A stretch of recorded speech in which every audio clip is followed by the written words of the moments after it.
агар мана 10 сол пеш як нафар мегуфт ки як рӯз хуршеди атовулло аз ту мусоҳиба мегирад, ман ва я ҳатман бо санг мезадам, меуфтам ки ту мана масхара карда истодаӣ. матбуоти мустақил як қанути давлати озод ҳаст, давлати ҳуқуқбунёд ҳаст. Ман тарафдори он ҳастам ки як 10 сол мардуми мо маҷбурӣ обуна карда шаванд. Онҳое ки маслан барои ман ҷолиб ҳастанд, бо кадом сабабе сукут кардаанд ва сукута ихтиёр кардаанд, намехоҳанд суҳбат кунанд бо матбуот дигар. Мо шоири нағз бисёр дорем, мо олими нағз бисёр дорем, мо шояд сиёсатмадори нағз ҳам бисёр дорем, вале шахсияти нағз кам дорем мо. Ин чизе ки ахир хондам ёддоштҳои Саймумин Ятимов. درود بینندگان عزیز، برنامه نوبتی همقلم و همعلم است. مهمان امروزه ما در عرفه عید مطبوعات تاجیک یکی از روزنامه‌نگاران موفق امروز، محرر هفته‌نامه تاجیکستان عادل ناظر هستند. خوش آمدید. سلامت باشید. درود به شما و به تماشابینان شما. рости гап, ман агар мана 10 сол пеш як нафар мегуфт ки як рӯз хуршеди атовулло аз ту мусоҳиба мегирад, ман ва я ҳатман бо санг мезадам, меуфтам ки ту мана масхара карда истодаӣ. Лекин бибинед ки чунин иттифоқ афтод ва ин барои ман бисёр саодати бузург аст ки шумо як устоди барҷастаи журналистикаи тоҷик имрӯз аз ман мусоҳиба мегиред. Ин барои ман як масъулият ҳам ҳаст, ҳам саодат ҳаст, ҳам масъулият ҳаст. саломат бошӣ. барои он ки навбати ҷавонон дигар. واقعا در موردی ما در پیشروی ایدی مطبوعات تاجیک هستیم. به اندیشه تو عادل جان، همین مطبوعات تاجیک سمت فعالیتش را دیگر کرده است یا که مرده است؟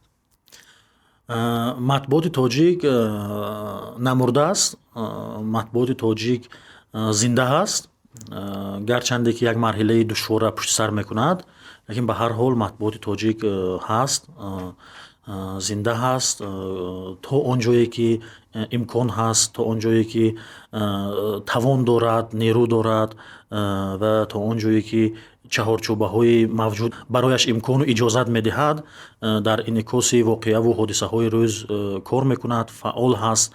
лекин дар мавриди самти кораша дигар кардан, ин самти кора дигар кардан дар васоити ахбори омма, ин бо тақозои замон ҳаст. мана худи шумо ҳам ба онлайн гузаштед. бинобар ин самти кора дигар кардан ин тақозои замон ҳаст ки бештар ба шабакаҳои иҷтимоӣ, ба интернет гузарад. лекин бо вуҷуди ин ҳанӯз ҳам матбуоти коғазӣ чоп мешавад, гарчанде ки имрӯз бисёр матбуоти тоҷик мурдааст мегӯянд, ҳатто ба ман хонандаҳои оддӣ ҳам ин гуна мегӯянд. матбуоти тоҷик намурдааст. матбуоти тоҷик як марҳилаи душворро пушти сар мекунад ва ман бовар дорам ки ин марҳила мегузарад. саломат бошӣ. як чиз гап дар сари он аст ки дар сафарҳое ки ман доштам, ҳам дар амрико ва ҳам дар масалан Шветсия, дар мавриди марги муваққатии матбуот мегуфтанд ва роҳҳои нави расондани иттилоота ба хонанда меҷустанд. ин ҳанӯз дар оғози солҳои 2000 буд. ва гап дар сари он аст ки дар тоҷикистон аз миёни ҳамин роҳҳое ки пешниҳод мешаванд, бибинед роҳи обунаро гирифтанд.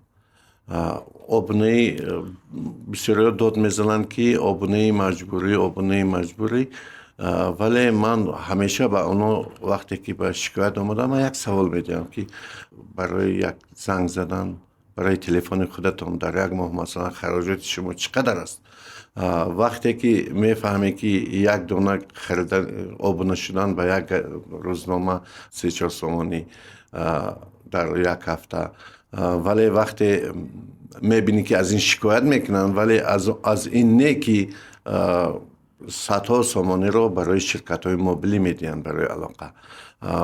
вале бо вуҷуди ин ба фикри ту Одилҷон обуна роҳи наҷот аст? бубинед, обуна як роҳи муваққатии ҳифзи нашрияҳои чопӣ ҳаст. гап дар сари он ки мардуми мо шумо бибинед ки воқеан шикоят мекунанд аз обунаи маҷбурӣ аз дигар чизҳо. ман дар ин мавзӯъ як чиз гуфтани ҳастам ки ҳозир шумо аз кишварҳои хориҷӣ гуфтед. бибинед ки бо вуҷуди он ки масалан онҳо ба интернет, ба шабакаҳои иҷтимоӣ, ба воситаҳои иттилоъотрасонӣ назар ба мо бештар дастрасӣ доранд ва имкониятҳои бештар доранд, вале матбуот намурдааст. ҳанӯз ҳам масалан Нью-Йорк Таймс чоп мешавад, ҳанӯз ҳам масалан Вашингтон пост нашр мешавад. ва ман то ҷое медонам дар амрико ва дар кишварҳои масалан аврупоӣ то як омора хонда будам ки матбуоти маҳаллишон дорад ки рӯз то рӯз масалан теъдодаш зиёд мешавад, рушд мекунад.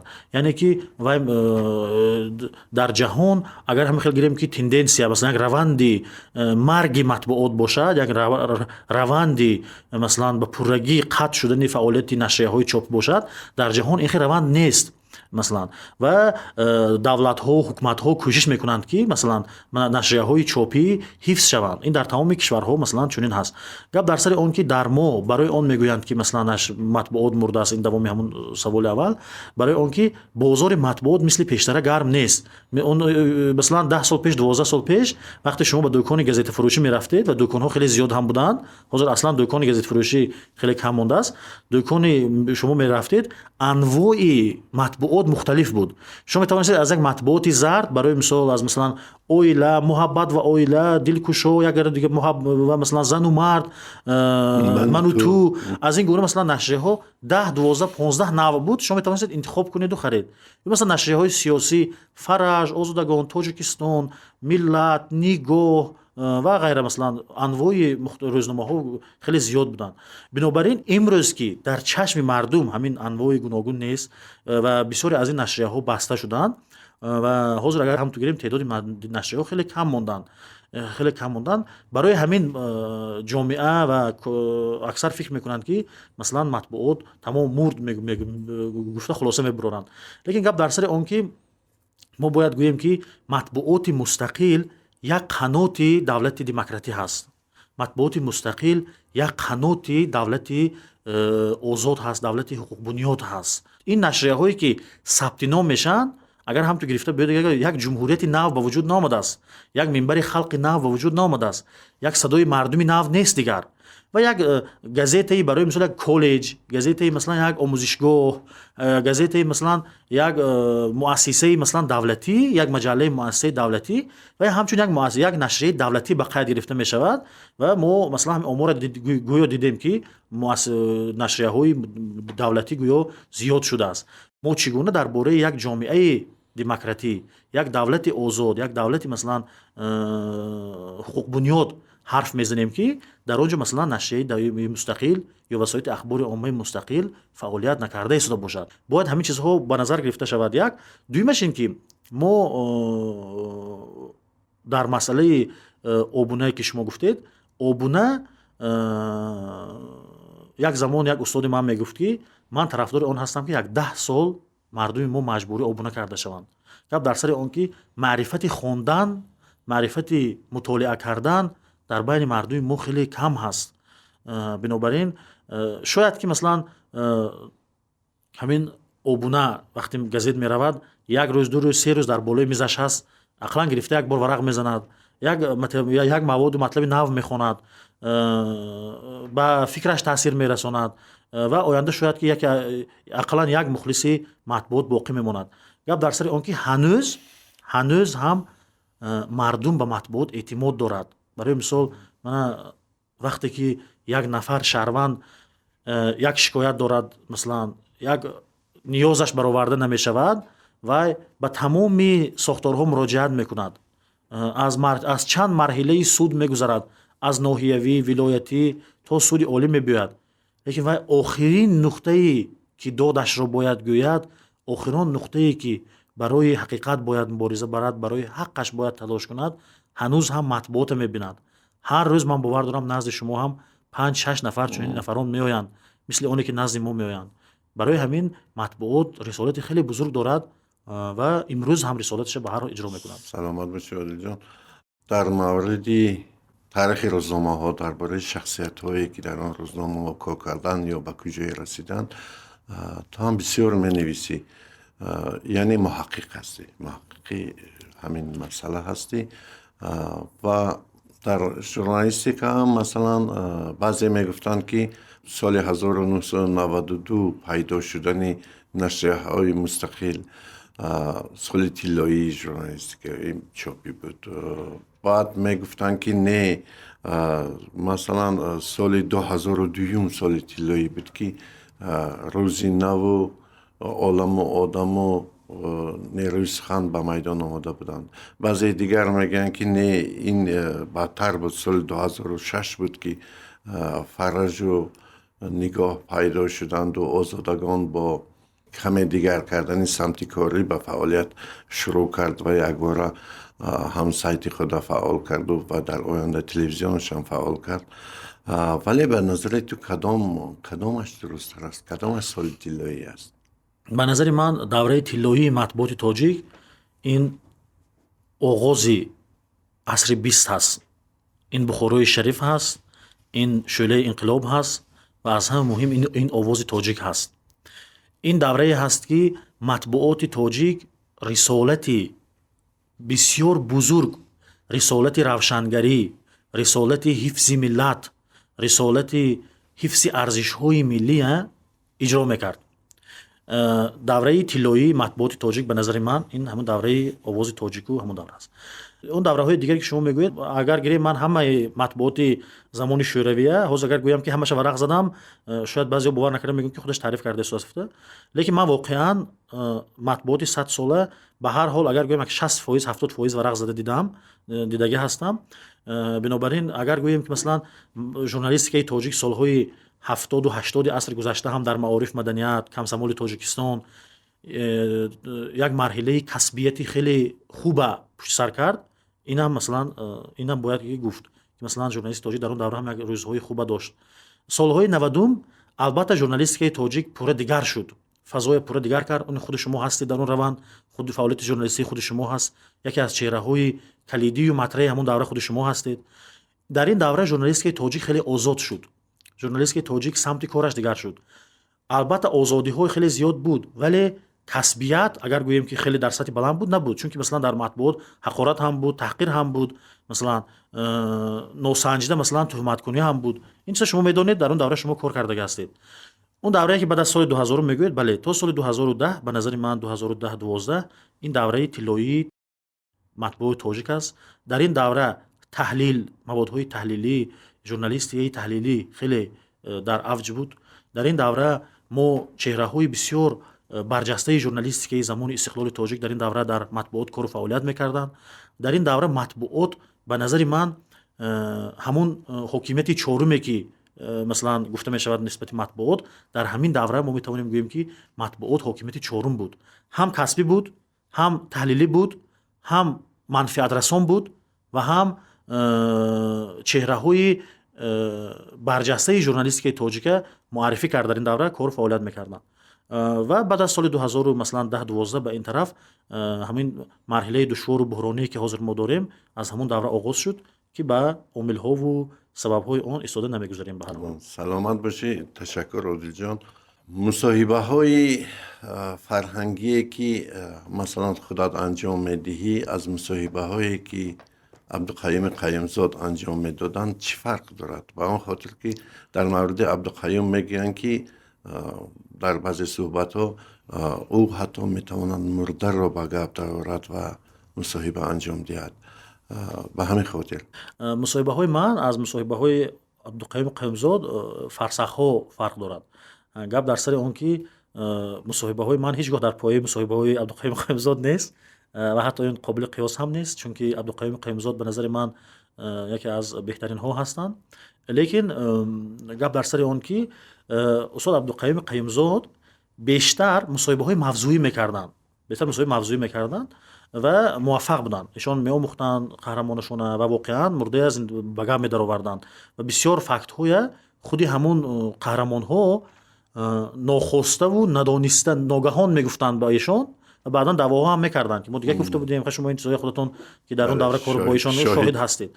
لیکن اگر در مسئله مصاحبه گویم، اگر من بیشتر به استاد بخوایم قیمزاد پیروی نکردم در مصاحبه، در کار مصاحبه، و من بیشتر به مصاحبه های پورتریتی که میکنم در این سمت من بیشتر به استاد خودم شریف همدانپور پیروی کردم.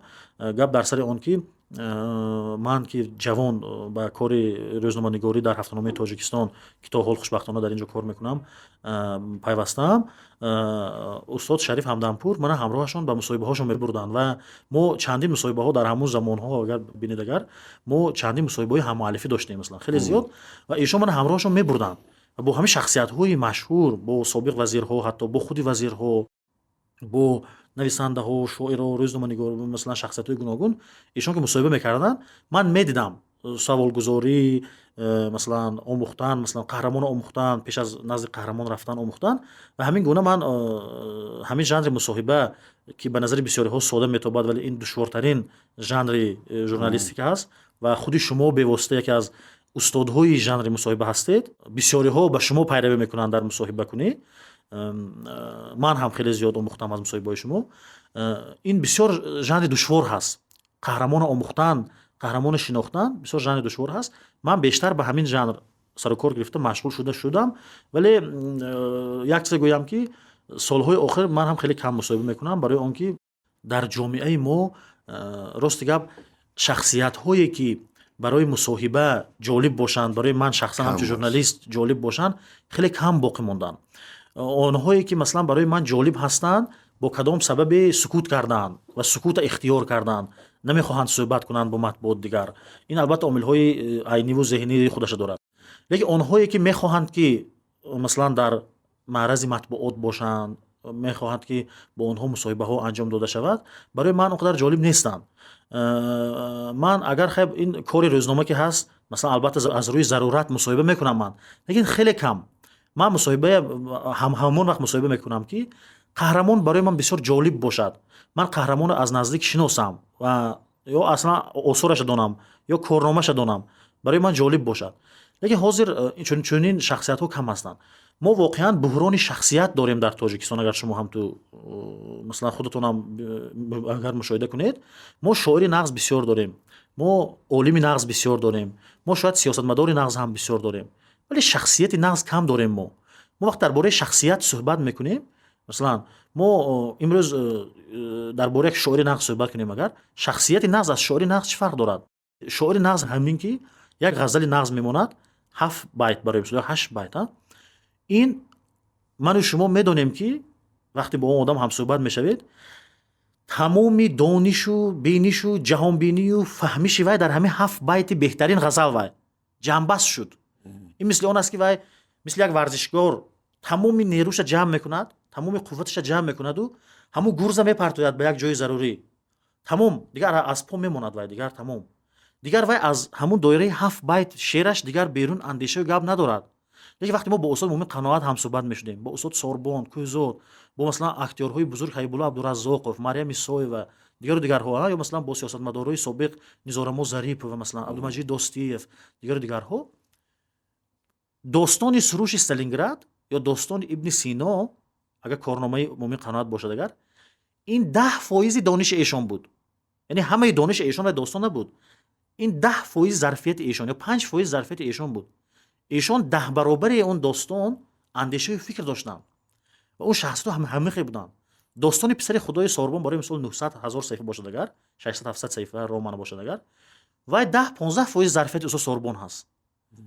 امروز ما مثلا میگیم یک قصه نویسنده، یک نویسنده، این تمام دانش و ظرفیت همه است، گرز پرتوفای تمام. برای همین شخصیت ها کم هستند. اونهایی هم که گپ دارن، اونهایی هم که واقعا جالب هستند، اونهایی هم که مثلا حرف نگفتنی خیلی زیاد دارن، البته زیاد هستند، لیکن سکوت برتری میدهند. تشکر اودین. گرد سر آن است که همون آهنگی همصحبتانی به اصطلاح فرهنگی تو هم یا شکر درون پیره میکنند یا شکایت میکنند. همین حس کردگی هست. همصحبت‌های من بسیارش که کلان سال بودند و هستند، بیشترشون بودند، همین در آخر شاید همین گونه احساس میشد. لیکن گپ در سر اون که ما بیشتر با شخصیت‌های صحبت میکنیم که ایشون عمری دراز دیده باشند هم умри дарозе диданд ки бо он умр воқеан ифтихор карда мешавад. барои мисол ҳамин суҳбати охироне ки ман дирӯз доштам бо устод Сатторзода, Абдунаби Сатторзода, донишманди номошнои мо, шумо агар масалан ҳамаи суҳбатҳое ки бо устод мешавад, ба устод як саволо бештар ҳама медиҳад қариб. аз зиндагии худ пушаймон ҳастед ё не афсӯс мехӯред? Эшон мегӯянд не, ман аз умри рафтаам, аз корҳое кардам, аз корномаҳоям пушаймон нестам. шумо тасаввур кунед ки чӣ гуна зиндагия пушти сар кардан дар кор ки инсон чӣ гуна зиндагия пушти сар кунад ки гӯяд ки ман аз кардаҳоям пушаймон нестам ва бо ҳар як кардам ифтихор мекунам. бинобар ин оҳанги афсӯс дар онҳое эҳсос мешавад ки ин умри инсон гузарон ҳаст, мо ина дарк мекунем. оҳанги афсӯс дар онҳое эҳсос мешавад ки воқеан корҳое дар зиндагӣ накардан, корҳое аз дастшон меомад. масалан шояд ки як тасмимгирии онҳо, як масалан андешаи онҳо ягон гардиша тағйир медод, ягон гардиши масалан хатти гардиши ягон воқеаи ҳодисая тағйир медод, вале онҳо ин кора накарданд. бисёриҳо аз он афсӯс мехӯранд ки дар ҷои зарурӣ сукут карданд, дар ҷое ки ҳарф задан лозим буд, дар ҷое ки талош кардан дар кор буд, дар ҷое ки корнома нишон додан лозим буд, онҳо сукут ихтиёр карданд. ё ки дар ҷое ки лозим набуд, онҳо ҳарфи нолозим гуфтанд, корномаи нолозим карданд, тасмими нодуруст гирифтанд, онҳо ин гуна афсӯс мехӯранд. дирӯз як кас як пост мондааст дар бораи як гунҷишке ки дарахт оташ мегираду лонаи парранда дар дохили дарахти оташ мегирифта, ҷангали оташ мегирифтагӣ мондааст. кӯдакҳои вай, чӯҷаҳои вай дар даруни ҳамон, бале, дар даруни ҳамон лона боқӣ намондааст ва ин гунҷишк аз дарьё бо нӯлаш, бо минқораш меовардааст об.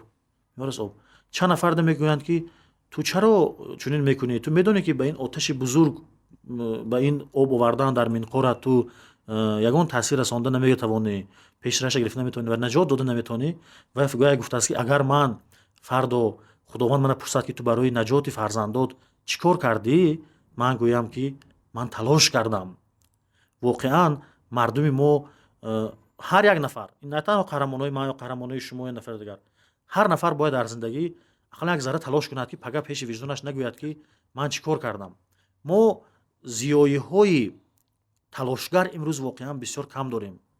ҳамин оддитарин воқеае ки дирӯз ҳамеша барӯз шуда истодааст, шумо бинед ки дар масъалаи сарнавишти ҳарфи ӯ як гурӯҳ олимо, як гурӯҳ кормандои кумитаи забону ислоҳот ё ҳайати коришон як фарҳанги имло нашр карданд ки вай хилофи қоидаҳои имло ҳаст ва як гурӯҳ одамҳое номашонро мондем ки аз онҳо напурсидем ки масалан ҳатто нишон надодем пешопеш ва як ду нафарашон эътирозам карданд.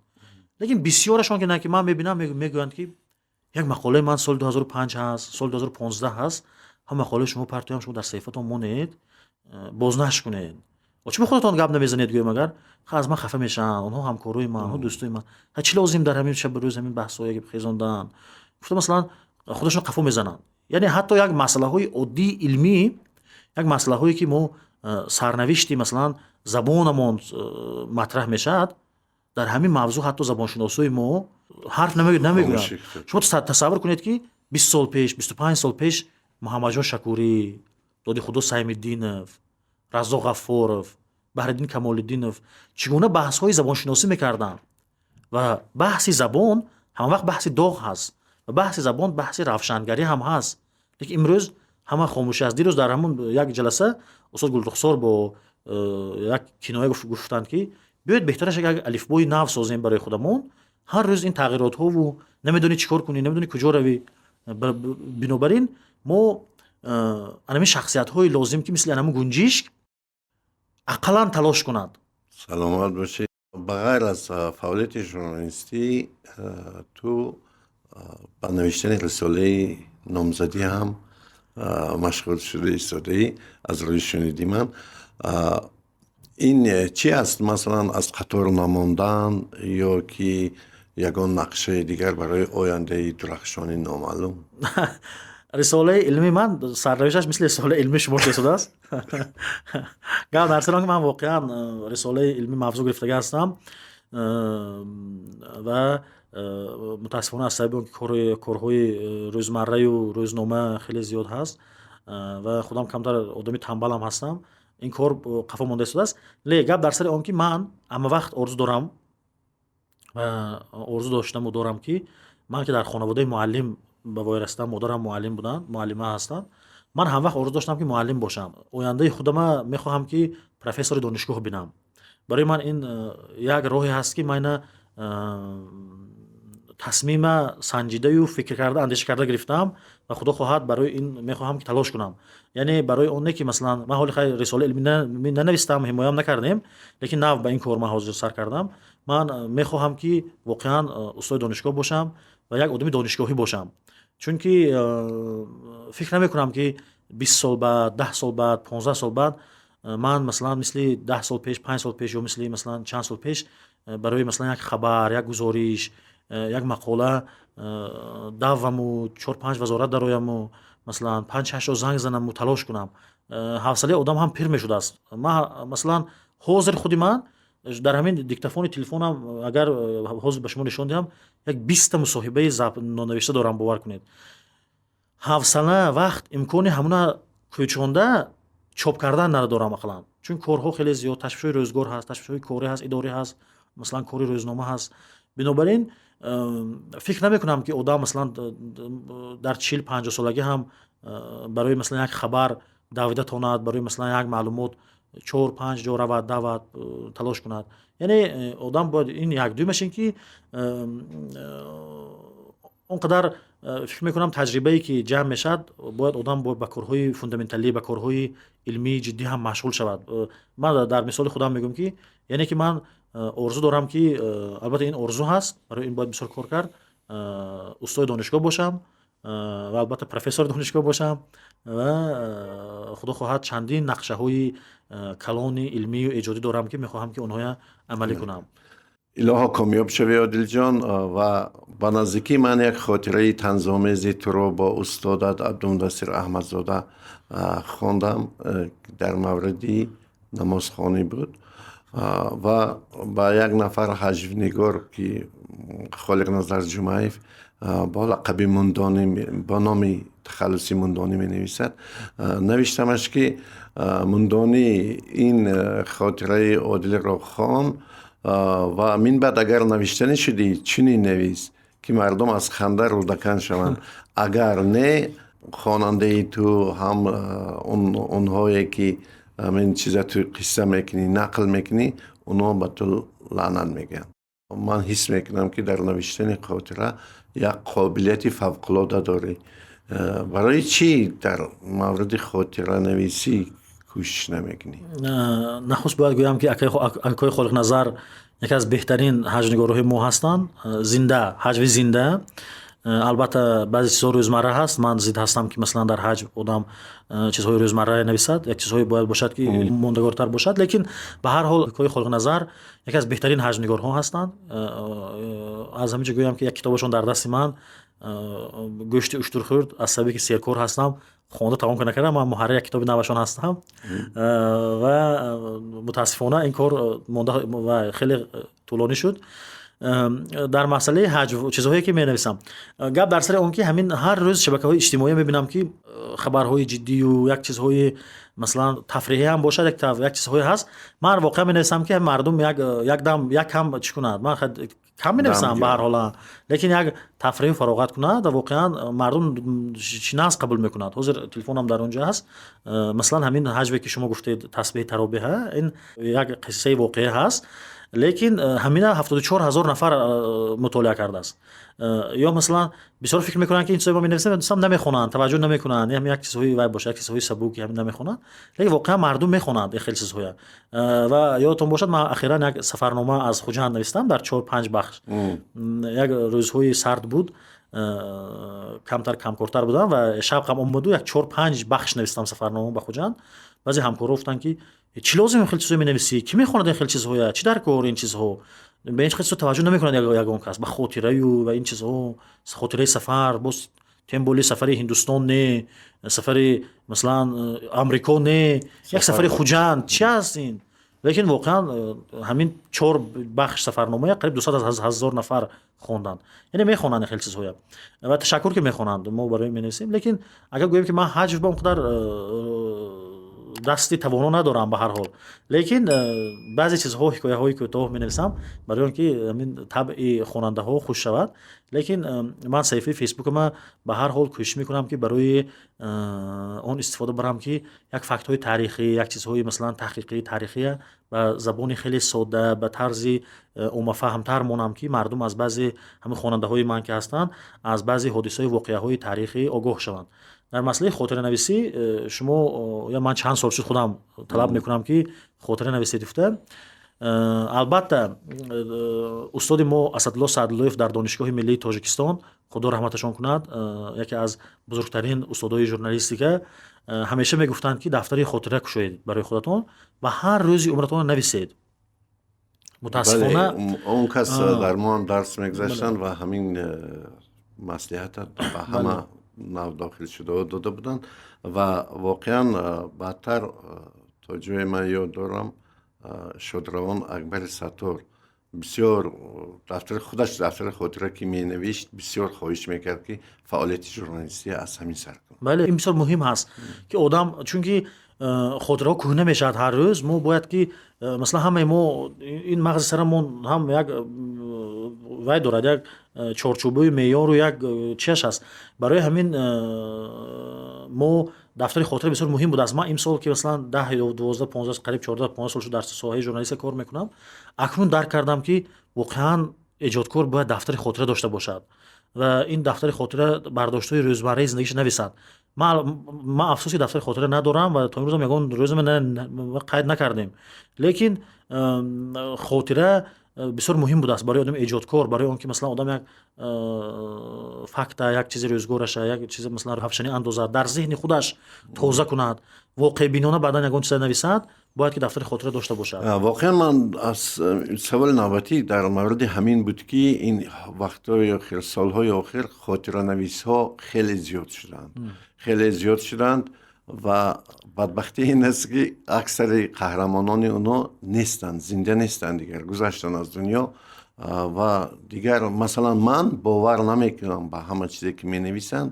мегӯям вақте ки қаҳрамонони ту нестанд, дигар намедонӣ ки бовар кунӣ ё не. мо хоҳем нахоҳем, хотира ин як назари хос аст, назари як шахс аст, лекин ба ҳар ҳол хотира бисёр арзишманд ҳаст. мо агар гирем агар масалан ҳамун осори классикӣ масалан Бадоил Вақоею дигар масалан асарҳо баъдан ё доштаи Устод Айния гирем агар, инҳо масалан як хотира, як нав хотираҳо ҳастанд. солҳои охир ман худам бештар хотира мехонам, бештар хотираҳои шахсиятҳои масалан гуногун мехонам. ман қариб 10 ҷилд хотираҳои профессор худоназар Асозода мутолиа кардам. достони зиндагӣ 7 китоб достони зиндагӣ ном дорад. 3 китобаш, якеш номаш Афғонистони инқилобӣ, якеш Афғонистони шоҳӣ ва яктеш ёди аз дӯсти ҷавонмардам ҳаст. яъне ҳамин 10 китоби хотираҳои профессор Асозода ҳаст ки ман хондам. барои ман бисёр ин хотираҳо писанд ҳастанд. ва масалан ахиран бо хотираи ҷолиби хондагим ин хотираҳои профессор Рақиб Абулҳайфа хондам, ки соли гузашта чанд сол пеш чоп шуд. як хотираи Рафиқ Нишонова хондам ба наздики дарахтон то бӯрон сарсабзанд, ки бисёр ҷолиб буд. ва ин чизе ки ахир хондам ёддоштҳои Саймумин Ятимов. ман ҳоли як ҷилди ин ёддоштҳои хондам, ҷилди аввалаша аз як дӯстам орият гирифта хондам. воқеан бисёр ҷолиб ҳастанд, чун дар мавриди то чӣ андоза ҳақиқата навиштани одами ёддоштнавис. гап дар сари он ки ҳам ёддоштнавис ҳам мо хоҳем нахоҳем инсон ҳаст ва хоҳед нахоҳед худаша бештар дар маркази меҳвари воқеъ ҳодисаҳо мемонад. як дуюмаш ин ки ёддоштнавис он чизе ки дидааст ва он чизе ки бардошт кардааст менависад. ва масалан худаш як мавзӯя ҳама паҳлӯша фаро гирифта наметавонад ки масалан вай ҳама воқеъ ҳодисаҳои воқеан донад. вай он чиза менависад ки назари хоси худаша ҳодисаҳои воқеъ менависад. лекин инҳо дар муайян кардани таърих, дар муайян кардани як воқеъ ҳодисаҳои зиндагӣ, дар муайян кардани муҳити иҷтимоии як давра бисёр муҳим ҳастанд ва оянда барои илму барои масалан китобҳои навиштан, масалан як хулосаҳои ҷиддии илмию бунёдӣ баровардан ин хотираҳо кӯмак мерасонанд. ва البته همه وقت باید به نظر گرفت که و نظر شخصی یک آدم هست، لیکن چرا که مثلا خاطره ها بسیار جالب باشد اگر برای خواندن مثلا همچون اثری بدیعی، همچون اثری مثلا آموزنده ما نخوانیم. برای مثلا خاطره های پروفسور یتیموف، یک سیاستشناس و راهبر کمیته امنیتی ملی تاجیکستان، جلد اولی همین خاطره ها بیشتر خاطره دوران کودکی آن کس مؤلف و دوران تحصیلش است. دوران تحصیلش است. برای من بسیار جالب بود مثلا که یک آدم مثلا درباره استادهاش چگونه استاداش بها میدهد، چگونه استاداش مثلا مشاهده میکند و چگونه به خواننده میرساند مثلا پیام اون استاداش، سرنوشت اونها. مثلا سرنوشت رستم جورایف برای من بسیار جالب بود. من اخیرا سرنوشت رحیم مسلمانیان در رسانه ها چاپ شد، مثلا بسیار واکنش ها گرفت که جالب بود. همین گونه یادداشت ها بسیار ارزش بلند دارند. یک یادداشتی مثلا اکادمیک خورشید آتاخان و هست با نام دل میخواهد که گویم و گریم. من فکر میکنم که از بهترین چیزها درباره حادثه واقعه های سالهای 30 از نقطه نظر یک دخترچه که در بحرانی سالهای 30 میماند، پدرش دشمن خلق، آینده این در همون مشکل ها، در همون روند ها مثلا حل و فصل میشد. بسیار ارزشمند هست این یادداشت. یا همون خاطره هایی که گفتم از آن رفیق نشانوف. رفیق نشانوف این یکی از سیاستمدارهای برجسته ازبکستان، راهبری یک مدت راهبری ازبکستان و دیپلمات، سفیر اتحاد شوروی در کشورهای مختلف. این خاطره ها درباره واقعه حادثه هایی که در آسیای مرکزی بودند در یک 50 سال آخری مثلا حکومت شوروی یا مثلا 40 سال آخر حکومت شوروی و بعد جامعه پسا شوروی بسیار جالب هستند. درست که به همه واقعه حادثه ها یادداشت ها اعتماد کردن درست نیست، یا مثلا پایبند اون واقعه حادثه ها شدن درست نیست، لیکن برای شناخت، برای اندیشیدن، برای فکر کردن مهم هستند. تشکر عادل. همین یگان مرتبه به خودت سوال دادی که تو همین تو کی هست، چی فعالیت داری؟ ببین که ژورنالیست، محقق، خاطره نویس، کینوشناس، تئاتر شناس، واقعا آدم سرگم میمونه. ما یک ضرب مثل داریم میگویی خاله همه کارش نیم کاره میگوید. با یک دیگه ابراز داریم در ادبیات از آن رحیم جلیل، سلیمی صدکاره. گپ در سر آن که من ژورنالیست هستم و تقاضای کسب من این است که من به موضوعهای مختلف توجه داشته باشم. لیکن نمیدونم، تئاتر و صنعت برای من جالب هست، خیلی زیاد جالب هست، دوست می‌دارم. من البته صنعتشناس کسبی نیستم، لیکن نمیخواهم که ساحه‌ای که من بسیار سخت دوست می‌دارم نمیتوانم که ننویسم درباره هنرمندا، درباره مثلا شخصیت‌های هنری، درباره اسپکتاکل‌های نغز، درباره فیلم‌های نغز نمیتوانم که ننویسم. و خوشبختانه اینها مخاطب دارند، میخونند و سالهای آخر خودم تعریف کنم باز، سالهای آخر صنعت شناسا هم اگر اون همایش علمی، یگان مثلا جشن یگان هنرمند، جشن یگان صنعت شناس یا یگان مسئله صنعت مثلا اگر همایش ها شود، اگر از من خواهش میکنند که مثلا من آگاه میکنند که ما فلان موضوع داریم، شما یگان چیز مینویسید در همایش ما برآمد میکنید، اشتراک میکنید، و من با کمال میل یگان چیز مینویسم، اشتراک میکنم و در مجموعه های زیادی علمی صنعت شناسی مقاله ها دارم. و یعنی که صنعت شناسا اگر خیلی اعتراف نکرده باشن هم این کار نمیکنن به هر حال که مثلا من در این کار میکنم. در مسئله دیگر چیزها باشه، دیگر آخر کار من هست، من ژورنالیست هستم، فیلولوگ هستم، سرنوشت مثلا نویسنده ها، شاعرها، انسان های گوناگون، روندهای مختلف ادبیات، تاریخ، فرهنگ، به هر حال چیزهایی که می نویسم اینها هوسکارانه هستند. من عالم متخصص گویم نیستم، اینها یک تحقیقات های هم باشند که تحقیقات های هوسکارانه هستند. سالهای آخر من درباره تاریخ مطبوعات بعضی چیزا می‌نویسم، ژورنالیست های فراموش شده. ما همین چون در رفع روز مطبوعات هستیم، ما واقعا تاریخ مطبوعاتمون خیلی کم آموخته هستیم. ژورنالیست های تاجیک مثلا ما تاریخ مطبوعات ما 100 سال 100 سال بیشتر، من نگاه کنید شما 100 از بخارای شریف گیریم اگر از 100 سال هم بیشتر. لیکن ما تصور کنید که ژورنالیست های ما اینقدر سال شخصیت های معرفی میکنن، هنرمندای معرفی میکنن، سیاستمدارای معرفی میکنن، ولی ژورنالیست های ما خودشون با بادی فراموشی میروند. برای مثال ما حاضر میگیم من با یک افتخار میگیم که مذهبشو محبت شویف میگیم. لیکن محبت شویف من امروز جوانی حاضره از کجا باید شناسد که محبت شویف یک ژورنالیستی برجسته داشتیم ما؟ یا مثلا میگیم اتخان لطیفی، الیمپور، یا مثلا غایب قلندرف. کی میداند اینها در زمان امروزه ژورنالیست‌ها دیگرهای چهره میکنند، صنعتکارای، سیاستمدارای، شخصیت‌های مختلف، حتی یک دوزنده، یک مثلا دهقان، یک تراکتورچی. در زمان شوروی این خیلی قهرمان‌ها زیاد بودند.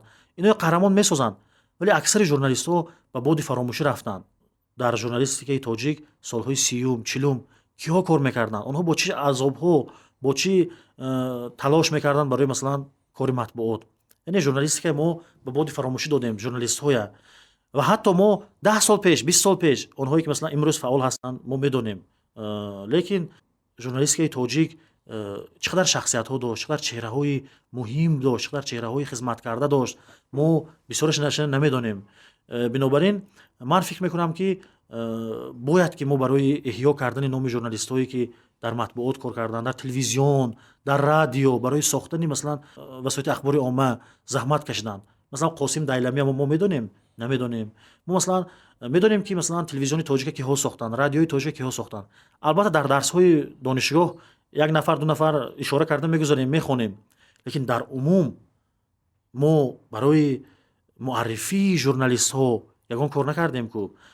بنابراین من فکر میکنم که ما باید که بعضی یک همین های معرفی کنیم. من حاضر کوشش میکنم که البته وقت یافته همین پورتریت ژورنالیست های دوره های گوناگون به هر حال سازم. اون چیزی که من مطبوعات ورق میزنم میبینم سازم، البته یک چند تا چیزام در این موضوع در این شخصیت های نوشتم من. البته این کاری دست جمعی هست، باید دیگرها هم کنند. من حاضر اخیراً یک کتاب نغزی حبیب الله یورف، کارمند سابق تاجیکستان سوویتی، تحفه تقدیر نامش، بله، کارمند سابق تاجیکستان سوویتی و امروزه سرمحرر گازیته کمونیست تاجیکستان چاپ شد که من بسیار با شوق خواندم. من توصیه دادم. بله شما توصیه دادید. من رفتم بسیار با شوق خواندم و افتخار کردم که درباره مثلا همکسبای سابقش، درباره استادا نشان چنین یک خاطره های جالب نوشتند. و خود شما هم مثلا درباره تاریخ جوانان تاجیکستان کتاب بسیار نقد دارید، پیوند پیکره ها. اگر گوییم که همین کار خود شما هم سر کردید در تاجیکستان اشتباه نمیشه، چون که فکر میکنم که از کتاب های نخستین در موضوع مثلا ژورنالیست ها و رسانه ها این کتاب شما هم هست. من نه تنها شما میگم که خاطره نویسید برای زنده کردن. من استاد خودم، راهبر خودم، سرمحرر خودم شریف همدانپورم بارها خواهش کردم که شما خاطره نویسید، چون که شما هم شریف همدانپور که استاد شما هم هستند، شما هم من شما از یک مکتب هستیم. اینا باید که تماشاگران دانند که من و شما از مکتب تاجیکستان هستیم. و بسیاری ها امروز مثلا حتی همین من سهراب ضیایی مشهور در بی بی سی، من سیف مزراب سرمحرر هفته‌نامه SSR، جاوید مقیم پروفسور ناماشنا و ده ها نفر دیگر، اینها مکتب تاجیکستان هستند. از این البته فراموش نباید کرد. من برای چی میگم که شما خاطره نویسید؟ شما استاد خودم مثلا خاطره نویسم برای چی؟ برای اینکه شما واقعی حادثه های احیای مطبوعات تاجیک، دوره بسیار آزادی سالهای 90، بعد مثلا دوره سالهای 2000 ما دیدیتون شما مثلا کیها برای مطبوعات تلاش کردن میدونید، مطبوعات چی دشواری ها چی صدهای اثر گذرانید، اینها شاهد بودید و خودتون صاحب رسانه بودید هستید. شما میدونید که مثلا مطبوعات چی روزگار اثر گذراند. پگاه برای نوشتن تاریخ مطبوعات، برای نوشتن مثلا تاریخ ژورنالیستیکای تاجیک این خاطره ها بسیار سخت کمک میکنند. بنابراین باید ما همین کارهای کنیم. در همین جشن استاد واریس که اتفاق ژورنالیست‌ها قطع صدای مردم گذران، من میخواستم گویم که تشکر که بار اول واریس کارمند صدای مردم، شاعر، ژورنالیست، من میخواستم گویم که تشکر که بار اول جشن ژورنالیست گذراندتون. برای چه اتفاق نویسنده ها مثلا یک شاعر سال 73 74 از دنیا گذشته است، یگان مثلا عنوان هم ندارد، یک دو تا مجموعه شعر دارد، 80 سالگیش 70 سالگیش 90 سالگیش بر روی خط ایدو جشن‌هاشون وارد میکنند و هیچ نه یک مراسمی یاد بود، یک صحبت ها در موردش میکنند، نمیگذارند که نام همین نفر مثلا فراموش شود یا اتفاق کمپوزیتور رو. ولی اتفاق ژورنالیست ها مثلا همین گونه یک نقشه ما نداریم، مثلا که برای مثال جشن ژورنالیست ها گذرانیم. من مثلا 80 سالگی اتخان لطیفی یا 90 سالگی اتخان لطیفی من توجه میدونم یگان گپ کار نیست در یگان جو برای جشن مثلا لطیفی بله. یا مثلا جشن المپور بود گذشت من یا چندوی مارت، لیکن من نمیدونم که در یگان جو مثلا جشن باشد. دیروز پریروز یاد بودی مذهب شو محبت شویف بود، هیچ کس به خاطرش نمیبیارد. یا مثلا ما قلندرف غایب قلندرف ژورنالیستی правда ما نمیدونیم این ژورنالیست است. برای همین باید که برای تحقیق تاریخ مطبوعات، برای تحقیق روزگار و آثار روزنامه‌نگارا، برای تحقیق مثلا تاریخ تلویزیون، رادیو، وسایل عموما وسایل اخبار عامه کارهای جدی صورت گیرند و همه به این کار جلب شود. تشکر عادل عزیز. واقعا ایدی مطبوعات در پیش است و این مشکلی های امروزی ژورنالیستیک که گفتی مشکلی های اولین و آخرین نیستند. این مشکل همه وقت در همه سالها بود و همین مشکلی های همین فعالیت ژورنالیستی یا که مشکلی های مردم مثل یک پفک هستند که بعد دم می شوند و بادی این پفک آهسته سر دادن نکرد تا که یک باران نکفد. این یک نفر منصبدار بلند مقام گفته بود در یک صحبت و من باور دارم که همین مشکلی های پیش آمده برای امروزه مثلا دستای ژورنالیستیک و فکر خودت همین پفک آهسته سر میدیم یا میکفانیم؟ مشکلی های ساحه ژورنالیستیک حال ما گوییم که همین پفک حالی پورا دم نشده است. گپ در سر اون که شوق و شور ایجادی امروز خیلی کم خودش، شاید به سبب اونه که روزنامه‌نگارای جوان در همین کسب دیگه خودشون نمیبینن، افضلیت همین کسب نمیبینن، خودشون در همین کسب آینده نمیبینن. اون شوق و شوری که مثلا 10 سال پیش 12 سال پیش بود، ما مثلا جوانی های ما بود، این خیلی شوق و شور امروز خودش نیست. جوان ها خیلی کم توجه دارند به ژورنالیستیک، چون حاضر شما میدونیم که ما میدونیم که بلاگرها خیلی مثلا موفق شدند، رشد کرده شده است بلاگینگ، ما اوشو مثلا دیگر عامل های گوناگونی تاثیر میرسوندگی هست. مثلا برای همین اون شوق و شور خودش نیست. حاضر خودی همین جوان ها هم شور و شوق ایجادیشون خیلی کم، مثلا بیاین تلاش کنن یک چی آموزن و برای خودشان، برای نام برآوردنشان در ژورنالیستیک، برای اون که تمام پهلوهای کسب یاد گیرن، در کوره گازیت آبوتاب یابن، این خیلی نه. میبیاین البته، لیکن مهنت کردن، زحمت کشیدن، عذاب کشیدن نمیخواهند. حالان که ژورنالیستیک هم یک ساحه ایجاد هست، یک کار ایجادی هست. اگر گریم برای همین برای کار ایجادی خیلی زیاد زحمت کشیدن لازم است، خیلی صدهای عبور کردن در کار. بنابراین در مسئله شور و شوق برای همین ما حاضر در میان جوان ها اون ژورنالیست هایی که مثلا 10 سال پیش 12 سال پیش 15 سال پیش بود، همین چهره هایی که مثلا آماده باشد برای مثلا کار کردن، برای مثلا نوگویی گفتن، یک چیزی نو گفتن، تلاش کردن، خیلی کم هستند. برای همین ما حاضر نه تنها بحران داریم که مطبوعات مستقلمون آهسته آهسته مثلا کم شده است، تعدادش و وضعیتش مثلا از اقتصادی و دیگر چیکار ناگوارتر هست. ما از آن مشکل داریم که ما کادر نغزم کم داریم. من باور دارم که اداره تاجیکستان هم بیاید 2 تا 3 تا ژورنالیست به نیاز دارد، اداره مثلا شما هم با 2 تا 3 تا نیاز هست، مثلا گازیت‌های دولتی هم، صدای مردم هم، جمهوریت هم، منبر خلق هم به کارگری نغز نیاز دارد، همه جا نیاز دارن. وقتی که جامعه ژورنالیستی سالم، جامعه ژورنالیستی با قوت باشد، من باور دارم که بعضی چیزهای نغز هم به وجود میآید. یا بر سر اون که ژورنالیستیک فقط این موضوع سیاسی نیست، ژورنالیست فقط این اون گونه که میفهمند، این فقط مثلا مخالفت کردن، این فقط اعتراض کردن، این فقط مثلا انقلاب کردن نیست. ژورنالیستیک بسیار موضوع پهلوهای گوناگون دارد که مثلا ژورنالیستیک فرهنگی هست که موضوعهای فرهنگ باید انعکاس کند، ژورنالیستیک ورزشی هست. ما مثلا در زمان حاضر نزل و لطیف داریم، من فکر میکنم که نداریم. مثلا با استثنای چند نفر بچه‌هایی که در تلویزیون ورزش واقعا کار میکنن، بسیار ناز کار میکنن. یا مثلا ژورنالیستی که مثل مقصود حسین، مثلا علم طبیعت، нависад. мо надорем яхе журналист. ё масалан Муҳиддин Олимпур ки масалан фарҳангҳоро ба ҳам дигараш пайваст кунад, масалан шахсиятҳои фарҳангие муаррифӣ кунад, ҷаҳони форсизабонро ба ҳам биёрад. мо яхе журналист надорем. Яъне журналистика фақат ин нест ки масалан як нафар ҷавон биёду гӯяд ки не мана намемонанд ки ман кор кунам, сензура ҳаст, ман мехоҳам ки масалан инқилоб кунам, мавзӯъҳои сиёсӣ нависам, озод нестам. Яъне журналистика фақат ин мавзӯъҳо нест. Журналистика аввал кори эҷодӣ ҳаст ки одам бояд як мароми худаш, як роҳи худашро пайдо кунад ва журналистика баъдан ба журналистикаи таҳлилӣ бо интизои ҷиддӣ мерасад. Матбуоти тоҷик, журналистикаи тоҷик воқеан ба як таҷдид, ба як эҳё, ба як инқилоби фарҳангӣ ниёз дорад. инқилоби эҷодӣ, инқилоби корӣ ниёз дорад. мо бояд ки барои сифати нағзи журналистикамон талош кунем. мо бояд ки собит карда тонем ки ба мансабдоро, ба мақомотҳои мухталиф ки журналистика душмани давлат нест. журналистҳо душмани давлат нестанд. журналистика қаноти давлат ҳаст.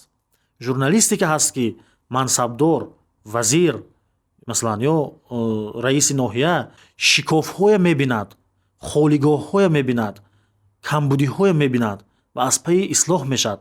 журналистика кӯмак мерасонад. як мансабдор ва агар беҳтарин вазир ҳам бошад, вай ҳама соҳаи худаша ҳатто фаро гирифта наметавонад, чунки вай корҳои зиёд дорад. маҳз матбуот ҳаст ки нишон медиҳад ки дар куҷо журналистика ҳаст ки мегӯяд ки дар куҷо камбудӣ ҳаст, дар куҷо мушкилӣ ҳаст. бинобар ин ман дар ҳамин рӯзи матбуот мо нав аз нишастҳои матбуотӣ халос шудем, тамом шуд нишастҳои матбуотӣ. ман бори дигар гуфтанӣ ҳастам ки бояд дарк кард ки вазири муваффақ ҳамон вақт муваффақ ҳаст ки бо журналистика, бо матбуот ҳамкорӣ дорад. раиси муваффақ ҳамон аст ки бо матбуот ҳамкорӣ дорад ва матбуота гӯш мекунад. ва матбуот ҳеҷ вақт вай замони шӯравӣ гап буд ку танқид меваи коммунизм. мо ҳам бояд ки ба танқид ҳамин гуна назар кунем. баъдан як чизе гӯям ки матбуот рисолати равшангарӣ дорад. матбуот вазифааш он аст ки дар ҷомеа тафаккури интиқодӣ, тафаккури таҳлилӣ ба вуҷуд биёд, яъне мардуми босавод тарбия шавад. ҳамин гуна ҳозир фазо сохтем ки мо мардумамон дигар тафаккури интиқодӣ қариб ки надорад, тафаккури таҳлилӣ надорад. мардуми мо ҳамин шабакаи фейсбука шумо бинед бисёр сарсарӣ ҳарфҳо менависанд, бисёр сарсарӣ хулосабарорӣ мекунанд, бисёр сарсарӣ андешаронӣ мекунанд. барои чӣ? барои он ки журналистикаи мо ба он ҳадди зарурӣ наметавонад ё имкон надорад ки масалан ба афкори ҷомеа таъсиргузор бошад. одилҷон, дар лаҳзае ки мо бояд хайрухуш мекардем, бадбахтона барқ хомӯш шуд ва суҳбати мо хулоса ки нимтамом намонда бошад ҳам аксари ҳарфҳоро гуфтем, вале хайрухуш накарда мондем. хушомадӣ, ташаккур барои як суҳбати ҷолиб. ин буд барномаи навбатии ҳамқалам ва ҳамалам бо ширкати яке аз журналистони муваффақи имрӯз Одил Нозир, муҳаррири ҳафтаномаи Тоҷикистон. шумо бубинед ки мо вақте дар бораи журналистикаю мушкилоташ гап задем, ҳатто барқ хомӯш шуд.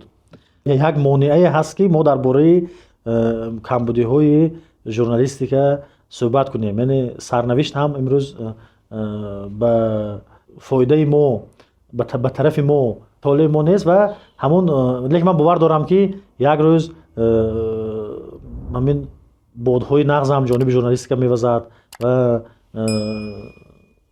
равшании бузург, нури асосӣ ҷониби мо мегардад. барои ин бовар дорам. ташаккур ки даъват кардед барои саломат бошед.